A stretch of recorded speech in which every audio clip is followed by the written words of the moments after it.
तो गाइज मैं हूं आयुष और आप देख रहे हैं रेसल इंडिया। स्वागत है आपका आज की इस वीडियो में जहां पे हम बात करने वाले हैं मंडे नाइट रॉ की। ये रॉ थी फास्ट लेन से पहले आखिरी और रेसलमेनिया से पहले तीसरी।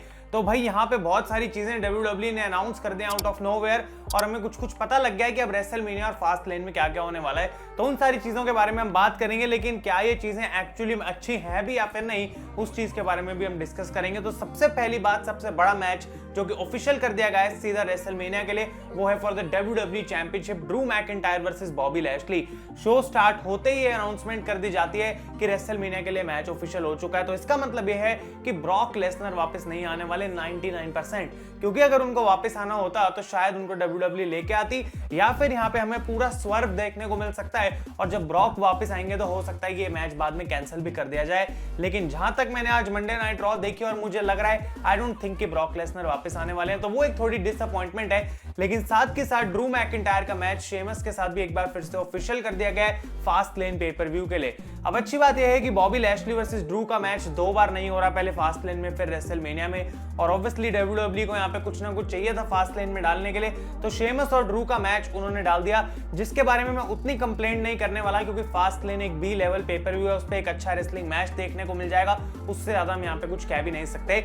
लेकिन यहाँ पे ड्रू मैकिंटायर कन्फ्रंट करते हैं बॉबी लैशली को गाइस, और काफी अच्छा प्रोमो उन्होंने कट करा और वो सीधा सीधा बोल देते हैं कि मैं तुमसे अपना टाइटल वापस जीतने वाला हूं। और मुझे लग रहा है कि क्या पूरे समय WWE का प्लान यही था कि ड्रू मैकिंटायर को क्राउड के सामने टाइटल जितवाना है, और अगर ऐसा होगा तो क्राउड कैसे रिएक्ट करेगा वो बहुत ज्यादा इंटरेस्टिंग रहेगा। क्या बॉबी लैशली को रेसलमेनिया में टाइटल हारना चाहिए, ये भी देखना इंटरेस्टिंग रहेगा। लेकिन गाइस ये मैच ऑफिशियल कर दिया गया और साथ के साथ आज की रॉ पे ड्रू मैकिंटायर और मिज का मैच हुआ, जहां पे ड्रू मैकिंटायर ने हर्ट लॉक लगा के हरा दिया मिज को। तो यहाँ पे वो बॉबी लैशली को प्रूव करना चाहते हैं कि मैकिंटायर के लिए कोई भी चीज कम नहीं है, वो आराम से बॉबी को भी हरा सकते हैं, और ऐसा लग नहीं रहा था कि बिल्कुल भी वो लैशली से डर रहे हैं। तो मिज का तो पत्ता पूरे तरीके से कट चुका है और वो बैकस्टेज जाके बैड बनी और डेमियन प्रीस्ट को भी यहाँ पे कन्फ्रंट करते हैं और फिर से उनकी थोड़ी सी बेइज्जती होती है। लेकिन मुझे लगता है कि ये टैग टीम मैच जो है ऑफिशियल कर दिया जाएगा रेसलमेनिया के लिए, और यही हम काफी समय से सुन रहे हैं कि मिज और मॉरिसन बैड बनी और डेमियन प्रीस्ट से लड़ने वाले हैं। तो गाइस वही हमें देखने को मिलेगा।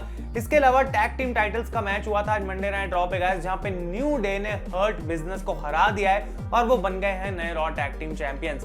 ये चीज मुझे बिल्कुल भी पसंद नहीं आई, क्योंकि भाई हर्ट बिजनेस इतने समय की मेहनत के बाद फाइनली थोड़ा अच्छा लगना शुरू हुआ था, और ऐसा नहीं होता कि बॉबी लैशली अगर WWE चैंपियन है और वो काफी बढ़िया लग रहे हैं टीवी पे, तो बाकी ग्रुप की कोई वैल्यू नहीं है। हर्ट बिजनेस में शेल्टन बेंजामिन और सेड्रिक अलेक्जेंडर भी हैं, दो ऐसे बंदे जिनके पास चैंपियनशिप्स हैं और उनको तुम अच्छे से बुक नहीं कर पा रहे, तो ओवरऑल तुम्हारी फैक्शन वीक हो जाती है। ऐसी बात नहीं है कि हम कहेंगे भाई क्या हो गया वो टाइटल हार गए, हर्ट बिजनेस तो अभी भी कमाल है। अब हर्ट बिजनेस नहीं, MVP और बॉबी लैशली कमाल है, क्योंकि टैग टीम डिवीजन की यहाँ पे कोई वैल्यू नहीं है। और पिछले Q&A में लोग मुझसे पूछ रहे थे कि भाई टैग टीम डिवीजन में WWE को क्या सुधार करना चाहिए, कैसे उसको इंप्रूव करना चाहिए, और सबसे पहली चीज जो मैंने बोली थी कि इसके अंदर सिर्फ टैग टीम्स ही रहनी चाहिए। ऐसा नहीं है कि दो बंदों को जोड़ के नई नई टैग टीम तुम बनाई जाओ, और बिल्कुल एक बार फिर से वैसा ही WWE ने यहाँ पे करा, क्योंकि AJ स्टाइल्स और ओमोस ने चैलेंज कर दिया न्यू डे को, और वो लड़ेंगे उनके साथ for the raw tag team titles eight WrestleMania. तो हर्ट बिजनेस टाइटल हार गई एवरी मंडे नाइट रॉ पे, जिसकी होने की कोई जरूरत भी नहीं थी, और उसके बाद उनको कोई रीमैच नहीं मिल रहा, उनको कोई फर्क नहीं पड़ता कि हम टाइटल्स हार गए हैं, उन्होंने उस चीज पे कोई रिएक्शन ही नहीं दिया, और AJ स्टाइल्स और ओमोस आके आराम से अपनी अपॉर्चुनिटी ले रहे हैं। अब इतना मैं जरूर बोलूंगा गाइस कि AJ स्टाइल्स और ओमोस की टीम को यहाँ पे बना दिया गया, उससे मैं बिल्कुल भी सरप्राइज नहीं हूँ, क्योंकि इतने समय से WWE में ऐसी चीजें हो रही हैं कि अब उसके बारे में हम बार बार हर बार शॉक नहीं हो सकते। तो AJ स्टाइल्स और ओमोस लड़ेंगे ज़ेवियर वुड्स और कोफी किंगस्टन से रेसलमेनिया में। डेफिनेटली आई डोंट थिंक ये AJ स्टाइल्स के लिए बेस्ट प्लान हो सकता है, उनको किसी बढ़िया सिंगल्स फ्यूड में डालना चाहिए था, और वो कहते हैं आके कि मैं सारी चीजें जीत चुका हूं मेन रोस्टर के ऊपर, लेकिन रॉ टैग टीम टाइटल नहीं जीता, और अब मैं वो भी करना चाहता हूं और रेसलमेनिया में मुझे वो चाहिए। तो ओमोस के साथ उनकी टैग टीम कैसी बनेगी वो देखना इंटरेस्टिंग रहेगा। इसके अलावा गाइस हमें यूनाइटेड स्टेट्स चैंपियनशिप का मैच देखने को मिला, जहां पे रिडल ने हरा दिया मुस्ताफा अली को, और भाई इस पॉइंट पे मैं कहूंगा कि ये टाइटल मुझे एक जोक लगने लग गया है। रिडल जो है वो अपने मजे में ही रहते हैं पूरे समय, उनको कोई फर्क नहीं पड़ता, उनका वो गिमिक जो है मुझे इतना अच्छा लगता नहीं है। और रेट्रिब्यूशन ऐसी टीम है जो हील बनने की कोशिश करती है, लेकिन उनके काम ऐसे हैं कि वो बार बार अपने काम सही से नहीं कर सकते, तो ऐसी फैक्शन का क्या फायदा। मतलब रेट्रिब्यूशन को अपने आप के बारे में सोचना चाहिए, मुस्ताफा अली को सोचना चाहिए कि भाई ये कैसे बंदे हायर कर रखे हैं, इनके बस की कुछ नहीं है, और बार बार रेट्रीब्यूशन कोशिश करती है, आके प्रोमो कट करती है, आज हम जीतेंगे, हम ये करेंगे, हम वो करेंगे, एंड देन दे लूज। तो यहाँ पे उनकी जो डोमिनेंस है स्टार्टिंग में जो दिखाई गई थी उसके आसपास भी अब वो नहीं है। और रिडल की मैं बात करूं तो ठीक है, अच्छी बात है, वो चैंपियनशिप जीती जा रहे हैं। अब रेसलमेनिया में उनके साथ क्या होगा उसके बारे में गाइस हमें कोई आइडिया अभी तक मिला नहीं है। इसके अलावा हम बात करते हैं यहाँ पे ब्रॉन स्ट्रोमैन और शेन मैकमैन की।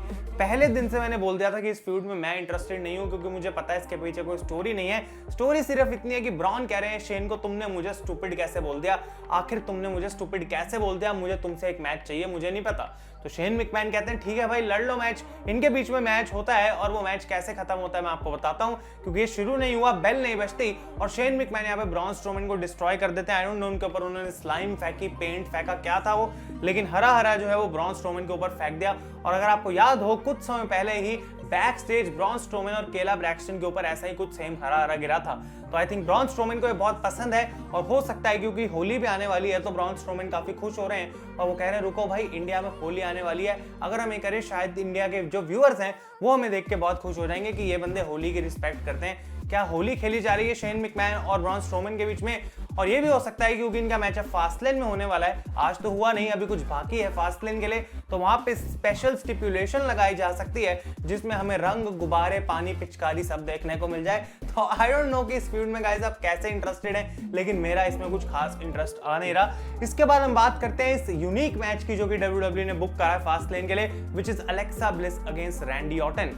अच्छी बात है, लेकिन मैं इसको एक्चुअली में देखना भी चाहूंगा। मैं ऐसा नहीं चाहूंगा कि मैच शुरू हो और फील्ड वापस आ गया, थोड़ा लड़ने के लिए इनको मैं आपस में देखना चाहूंगा कि कैसे ये कर सकते हैं, चाहे सिनेमैटिक ही हो लेकिन कुछ ना कुछ अच्छा इनके बीच में किया जा सकता है। तो इसके बारे में फिलहाल ज्यादा कुछ कंप्लेंट नहीं करूंगा, वेट करेंगे फास्टलेन के लिए और देखते हैं WWE क्या करती है, क्योंकि मुझे लगता है कि फाइनली अब फील्ड वापस आने वाला है और उसी चीज के लिए अलेक्सा ने ऑर्टन को सेटअप करा है। और रैंडी ऑर्टन कहते हैं कि अलेक्सा ने मुझे कहा था कि अगर तुम्हें मुझसे प्रॉब्लम है तो मुझे लात मार के भगाओ, और वो कहते हैं मैं एग्जैक्टली वही करने वाला हूं। आई थिंक वो रेफर कर रहे हैं कि मैं अलेक्सा ब्लिस को पंट किक मारने वाला हूं, और अगर ऐसा वो करते हैं फास्टलेन के अंदर तो बहुत बढ़िया वो लगेगा विजुअली भी, और फील्ड अगर उसके बाद वापस आएगा तो शायद स्टोरी लाइन फाइनली थोड़ी हीट पिकअप कर लेगी।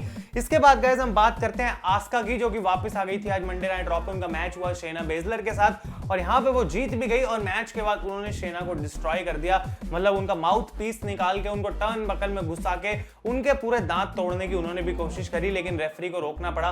क्या आस्का एक बार फिर से हील टर्न कर लेंगे? आई डोंट थिंक कि वो हील टर्न कर रही है, यहाँ पे बस उनको एक रिवेंज चाहिए था एज अ बेबी फेस, जो कि उन्होंने गाइस यहाँ पे शेना के ऊपर ले लिया। इसके बाद गाइस हम बात करते हैं 24/7 चैंपियनशिप की, और यूजुअली हम इसको डिस्कस नहीं करते, लेकिन आज कुछ ऐसा हुआ जिसको मैं मेंशन करना चाहता हूँ। R-Truth जो है वो सेलिब्रेट कर रहे हैं Stone Cold Steve Austin week, और इसी से याद आया आज है Stone Cold Steve Austin day, यानी कि 316, तो उसको आप सेलिब्रेट कर सकते हैं। गिव मी अ हेल या इन द कमेंट्स। लेकिन यहाँ पे वो आते हैं स्टोन कोल्ड की मर्चेंडाइज लेते हैं, कस्टम टाइटल वगैरह, एक डब्बा होता है स्टोन कोल्ड का लंच बॉक्स टाइप, वो सारी चीजें बैड बनी को देते हैं, और बैड बनी से बदले में 24/7 चैंपियनशिप मांग लेते हैं, और बैड बनी कहते हैं ये लो भाई अपना टाइटल तुम ले जाओ। और यहाँ पे बैड बनी ऐसा इंसान है, ऐसा वो बंदा है जिसके पास एक ओरिजिनल खिलौना है जो कि काफी महंगा वो खरीद के लाया था।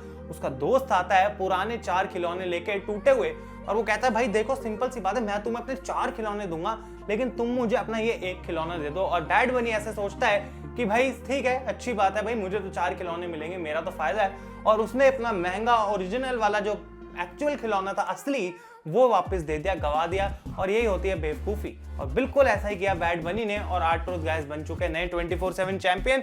और फाइनली जो मेन इवेंट था इस शो का वो था बॉबी लैशली अगेंस्ट शेमस। ये मैच इसलिए हुआ क्योंकि शेमस ने ओपनिंग सेगमेंट में लैशली को अटैक कर दिया था। वो कहते हैं यहाँ पे कि ड्रू मैकिंटायर लैशली को रेसलमेनिया में नहीं हरा सकता, लेकिन मैं ऐसा कर सकता हूँ और मैं आज इस चीज को प्रूव करके दिखाऊंगा। तो यहाँ पे वो बॉबी को चैलेंज करते हैं और ऑब्वियसली वो बॉबी लैशली से हार भी जाते हैं। तो शेमस यहाँ पे हारते हैं। मैच के बाद Drew McIntyre out of nowhere एक क्लेमोर किक लगाते हैं लैशली को, और उसके बाद वो कन्फ्रंट करते हैं शेमस को।